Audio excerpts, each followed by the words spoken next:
Assalamualaikum жігіттер. Жұмышқа шықтым, бұйырса. Полноценный смена тартаймын. Көптен бері видео тартпай, толкомда жақсы іштей албай. Жұмышқа қаншада шықтым деп сұрасаңар, түнгі саат 1 болды. Барды коэффициенттер өчіп қалған уақытта. Бирок анседлер күйіп тұрады, азыр кичине анча-мынча жерде. Бирок балалар арзаныраак. WhatsApp'ка дагы балалар көп жазат, жумуш кандай болуп атат. Жаман эле слабый болуп кетти го, тигине болуп кетти го, мындай болуп кетти го депчи. Действительно ошондой эле болуп атат, бирок иштесе болот, терпимо. Так что буйруса жумушту баштайм азыр. Заправкага кирип, заправка кылып, сменаны алып туруп, түнкү 1 болуп атса да сменаны алып туруп баштайм жумушту. Ассалаумалейкум, дабы жол жигиттер. Жардам керек. 12 жаштагы Сүйүнбаева Алина деген карындашыбыз экен, кичинекей кыз, 12 жаштагы аккан оорусу менен ооруп, $60,000 керек болуптур. Индияга барып лечение кылганга. 2 жылдан бери ооруп атыптыр. Баткен областынын Марказ деген айылынан болот экен. Ошон үчүн кимдин колунан канча келсе, канча мүмкүнчүлүк болсо, кайдыгер карабай ушу карындашыбызга жардам берип койгу. Реквизиттерди алдына көрсөтүп коем. Ошол реквизиттер боюнча которсоңуздар болот. Жана алдындагы номерге дополнительный информация алыш үчүн номерлер турат. Даже ошол номерге чалып, сурап билип, кандай жардам керек, эми акча жагынан болбосо дагы башка кандай жардам керек деп сурап көрсөңүздөр болот. Реквизиттерин алдына калтырып коем. Чоң рахмат. Ушунун алдына жигиттер, салтка айлангандай эле эң башкы демөөрчү таксопарк, таксипилот. Эгерде таксопарк издеп жүргөн болсоңор, же болбосо мага поддержка берем десеңер, таксопарк, таксипилотко кошулабыз да чогуу иштейт. Жаңы промокод билесиңер, өткөнкү роликте айткам, табелый февраль деп айтсаңар, январьдын аягына чейин, анан февраль айы толук 1% комиссия коюп берет. Обязательно промокодду айткыла, жигиттер. А то көптөр айтпай эле экен, айтпай эле кошулуп, анан мен табеловтан келген 1% дебеди беле деген вопростор возникать этип калыптыр да. Ошон үчүн табелый февраль деп промокодду айтасыңар дагы, февралдын аягына чейин 1% менен иштеп таштайсыңар. Всё, заправкага келдим. Не заправка десеңер, Роснефть. Азыркы учурда Роснефть качает болуп атат. Ошондой. Азыр заправка кылып туруп, анан заказдарды тыста баштайбыз. Так, сменаны алалы дагы. Смена кетти.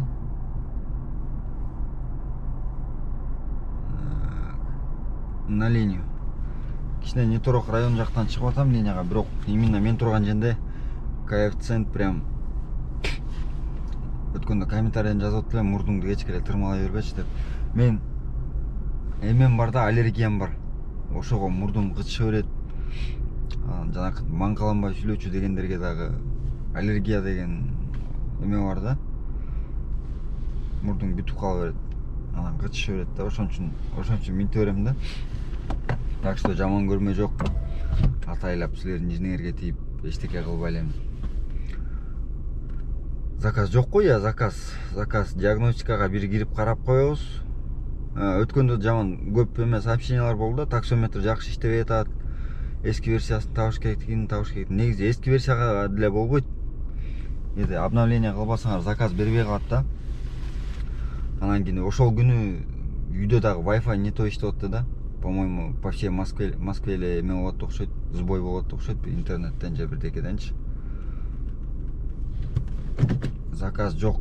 Заказ жок болуп калганда ордуңардан кыймылдап коюш керек да. Бир жерде кечке PUBG'ны катайт этип отура бербейчи. Ордуңардан бир аз жылдыңар болду, заказ кетти. Конечно, эме экен, каратышкен. Жок, жиндиче, биринчи заказ эле жинди го московскийге, я. Бай, 1,52 коэффициент менен берип салды. Яндекс жини келген окшойт. Жакшы, буйруса пачын жакшы болчу да. Азыр жеткенден кийин баасын көрсөтүп коём. Анан кийин баягы кадрлар эме болуп калды да. Однотипный эле болупчу. Нелерин көрсөтсөм, нелерди көрсөтүш керек? Заказдар телефонду тартып көрсөтөйүнбү же болбосо пассажир отурганда здравствуйте, до свидания, здравствуйте, до свидания болуп эле ошондой болуп кетти да последний күндөрүчү. Анан кийин кандай заказды алып мында камераны көчөнү каратып коеюнбу. Москваны баары эле көргөн да, бирок дейин десең өткөндө эми аккаунту эже окшойт. Кыздын аты жазылган экен да. Көчөнү да көрсөтүп койсоң жакшы болмок. Москваны көрө элекпиз, Москванын көчөлөрүн көрмөкпүз депчи. Кыргызстандан көргөндөр Москвага келе электер жазып атат окшойт менимчечи. Анда санда көрсөтүп койгонго аракет кылайын. Ошол эгерде кандайдыр бир идеялар болсо жазып койгула. Биякты көрсөт, тиякты көрсөт деп. Же монтаж менен киргизип коюмбу мындай заказ завершать эткенде экранды биягына заказды чыгарып коюмбу басымынча. Дейин десем кээ бир блогерлер эмелердин адрестерин көрсөтпөй жаап коюшат да. Алда мында конфиденциальность, уже орусча такыр орусча сүйлөбөй уже эме болуп калыптырмын. Орусча тантырай баштап турмун, орусчам түгөнчү. Эмелерге тил келбей. Конфиденциальность. Кырсын дагы эле тантып атам да. Конфиденциальность. Конфиденциально. Чулдыраган, ай, арген чулдырайсың го орусча. До конца баш керек. Эта информация конфиденциальна. Окшоштубу же окшогон жокпу? Конфиденциальность. Сохраняем конфиденциальность. Четко айта албай атам да. Конфиденциально. Эта информация строго конфиденциальна. Неде эле тантып атам, өзүм менен өзүм сүйлөшпөй кеттим барып заказга.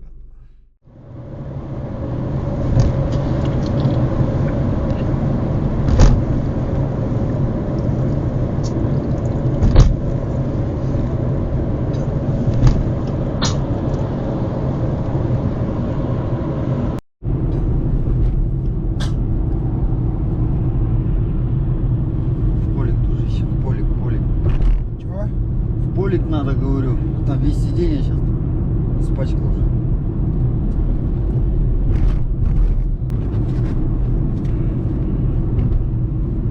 На, держи. Вытри сразу сиденье отсюда.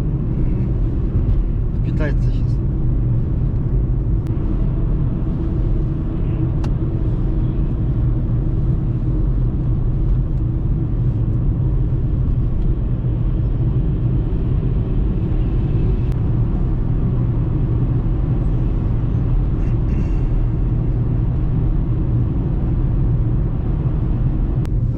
Остановил бы.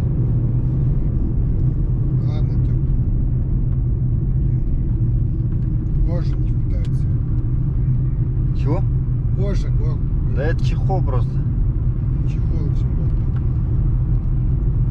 У него там дырки.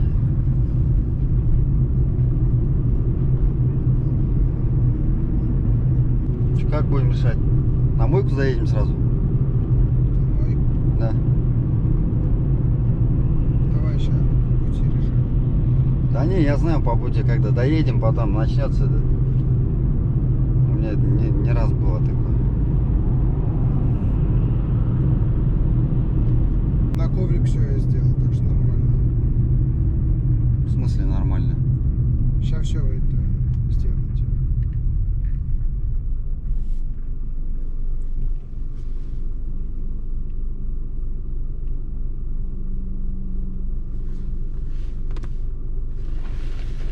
На коврике посмотри. Ну, нормально.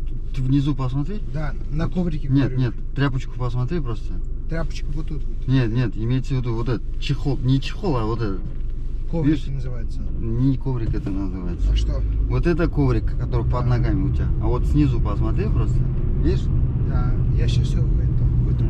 Можешь убрать, либо на мойку Сам зачем? уберу. Чем ты уберешь? Тряпочкой вынесу, тряпочку все уберу. Где вынесешь тряпку? С дома. Да не. Как только до дома доезжаете, вот другой разговор начинается, я же знаю, да.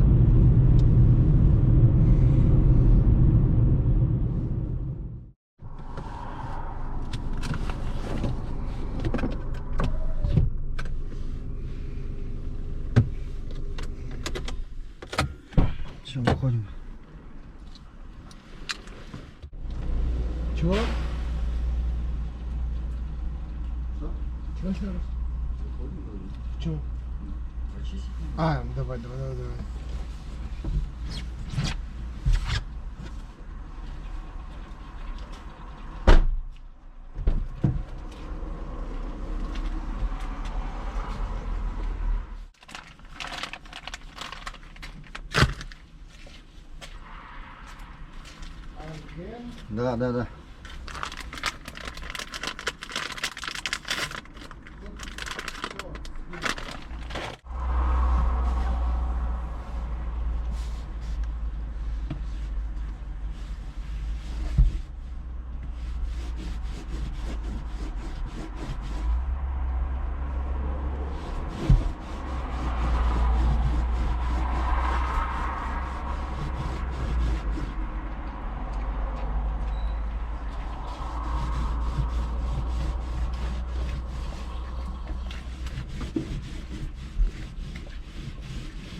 Не, тряпка, которая лечит. Ты мне дал... А, тряпку?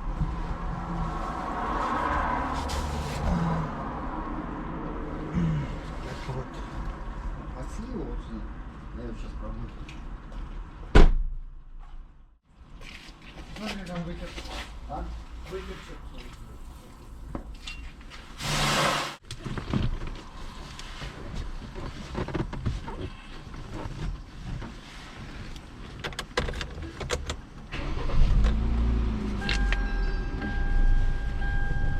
Сейчас, подожди.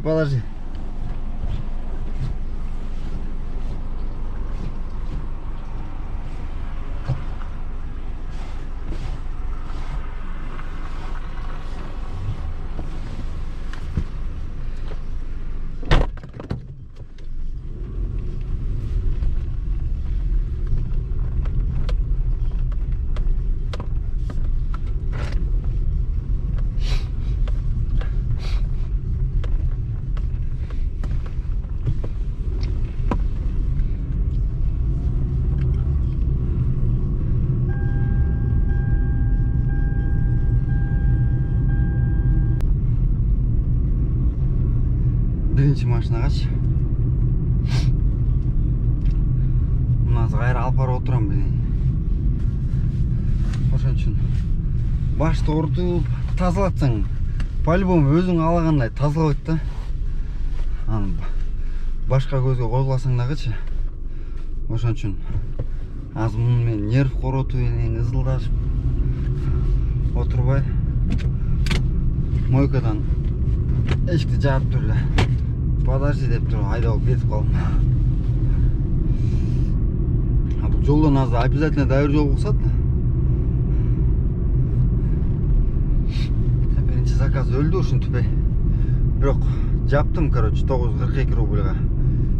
Арзан берип 1.52 коэффициент менен берип туруп 1150 рубльга ушундай берип койду да.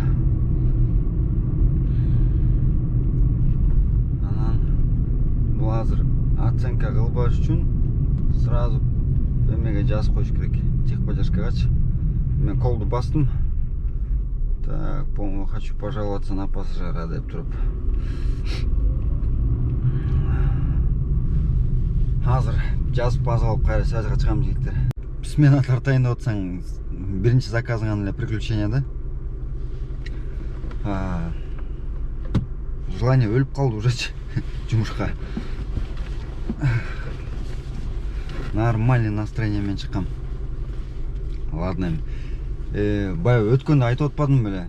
Промокод алыш үчүн жана кээ бир водительдер аркасына шаурманы чачкылап же болбосо бир йогуртту төгүп ошентип пассажир кусуп салды деп промокод алгандарчы.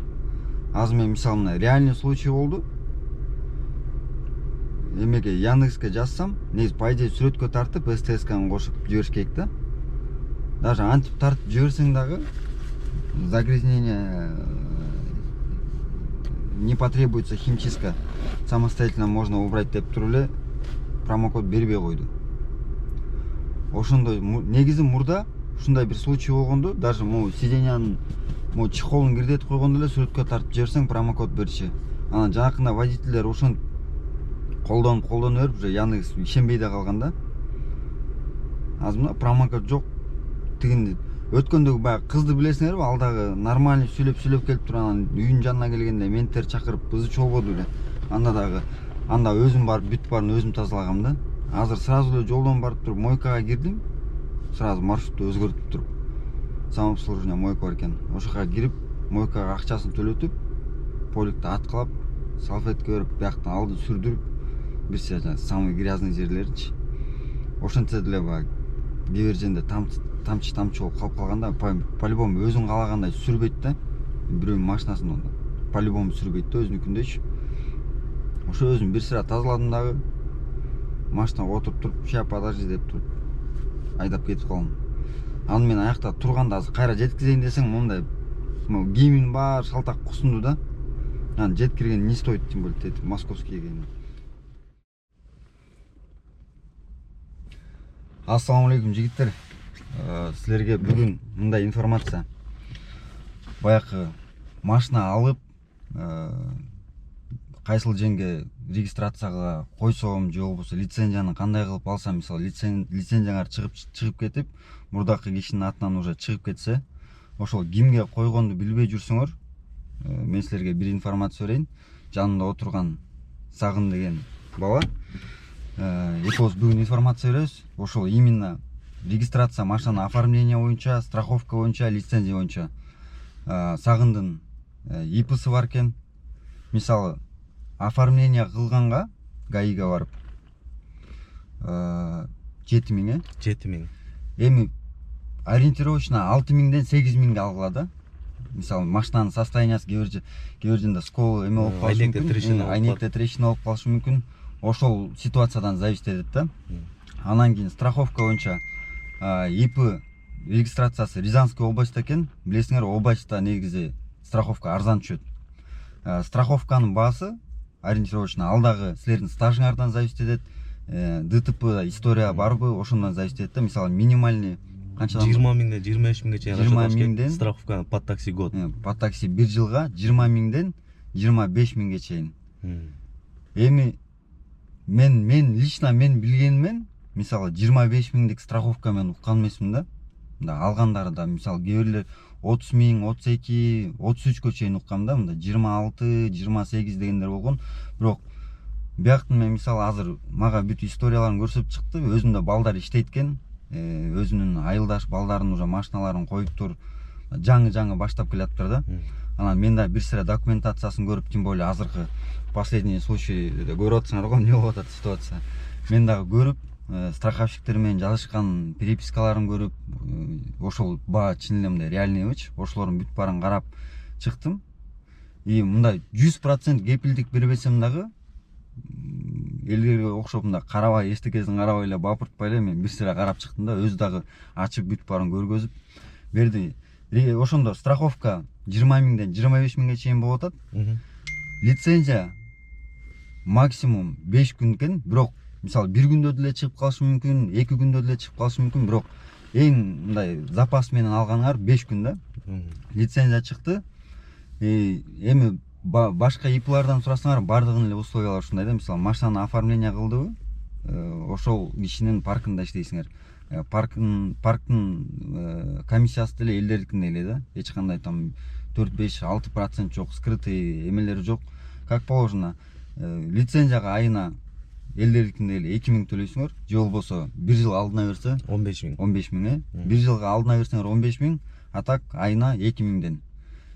Болгону штрафтарын убагында төлөп турсаңар, эми баягы мындай да жанакындай ызычуу болуп кетип атпайбы, кээ бир иплардын атында болупчу. Ошолор неден келип чыгат да, ал ошол адамдан дагы, анан водительдердин айынан да болушу да. Мисалы штрафтарды алып берет, убагында төлөнбөгөн үчүн ИП карызга кирет. Ошо менен карыз көбөйгөндөн кийин аяка арест түшөт. Арест түшкөндө анан бүт ал ошол кишинин атында эмне болсо, ошонун баарына арест түшүп калат да. Ошондон ошол факторлор влиять этет да. Ошон үчүн кишинин атына койгондон кийин бул только өзүңөр үчүн да. Штрафты убагында төлөп, бүт баарын кылып койсоңор, все четко бүт баары. И дагы кандай дополнительный информация? Дополнительно ошо ГАИге переоформление 7000 кетет.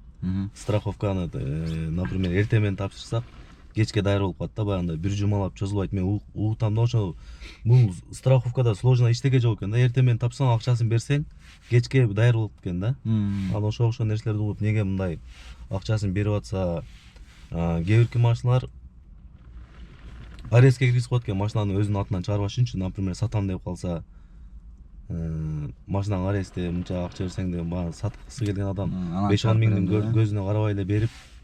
Ошондо мен ГАИда өчүрүп болгондо таксистер менен сүйлөшүп калам да, ана бала чакандан оформление кылабыз. Ошондо сеники арзан бүткөн экен, эгер сеники арзан болгондо сага эле оформить этет элем, мен билбепмин деген случай. Эми чын айтабы, калп айтабы.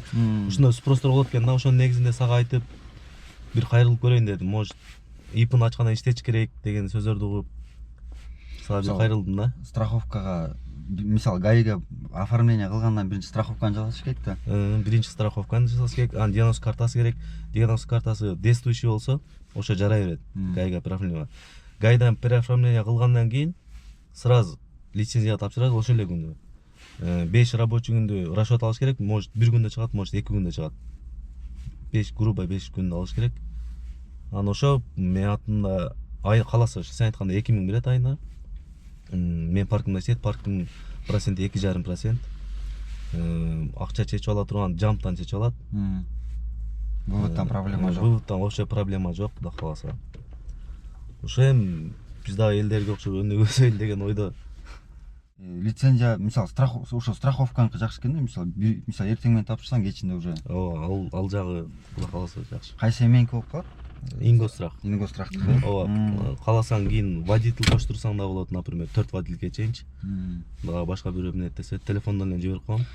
Страховканы мисалы эртең менен бергенден кийин кечинде чыкса, мисалы эгерде мындай кандайдыр бир сомнениялар болуп атса, Ингострахтын офисине барып өзүңөр бумажный кылып алсаңар болот, же болбосо электронный виде эле бияктан жиберип коет телефонго элечи. Азыр бүт эле электронный болуп калды го.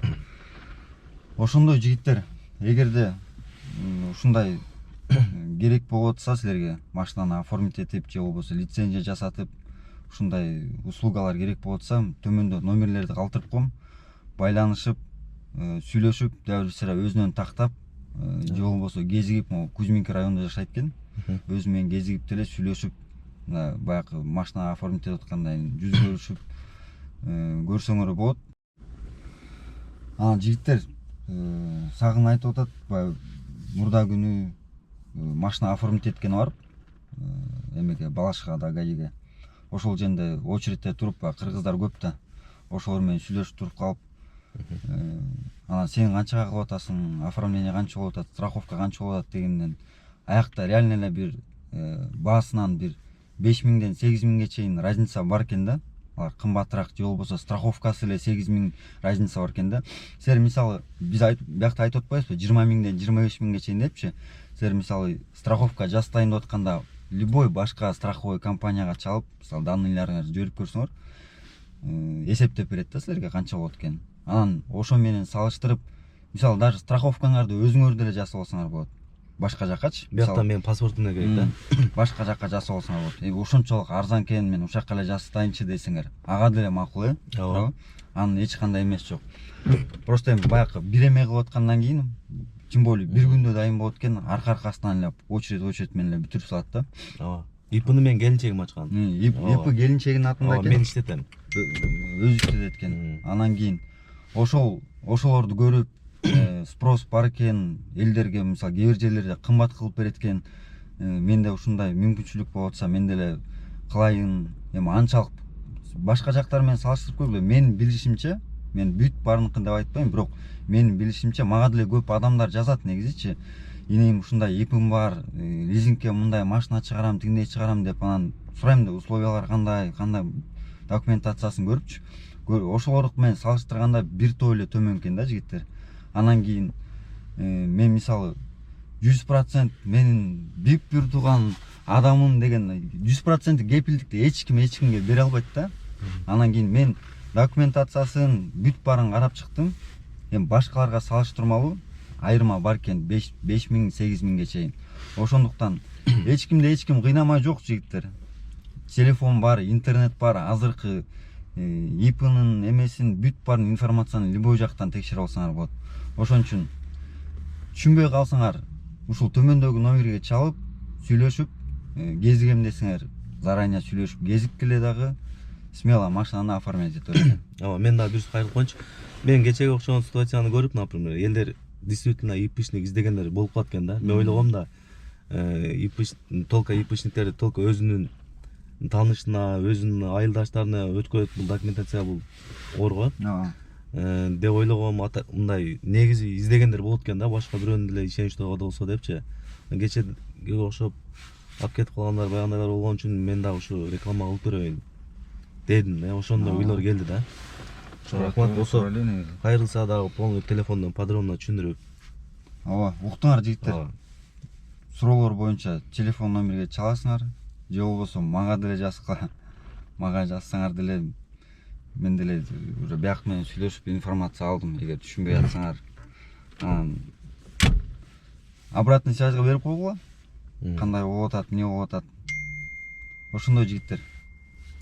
Аман. Салам алейкум.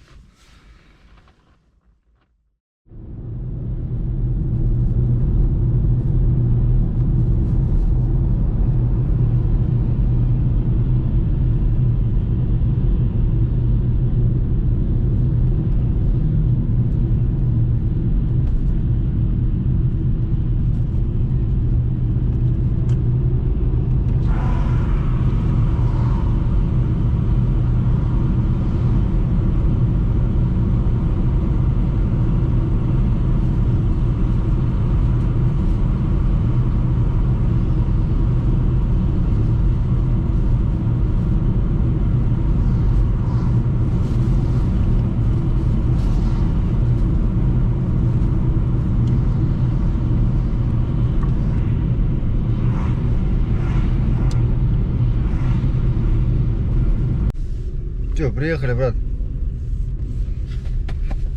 Приехали. Какой подъезд? Подъезд какой? 1, 2, 3, 4.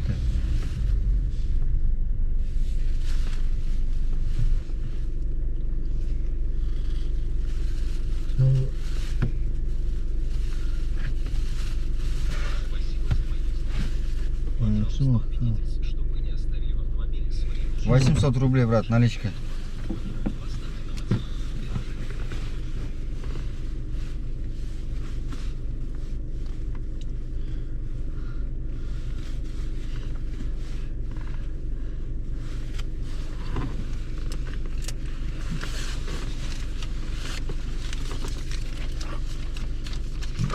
На, сдачу возьми.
Брат, может, я поеду, ты вот на улицу выйдешь, может, да? Да. Так проще будет. Спасибо. Угу.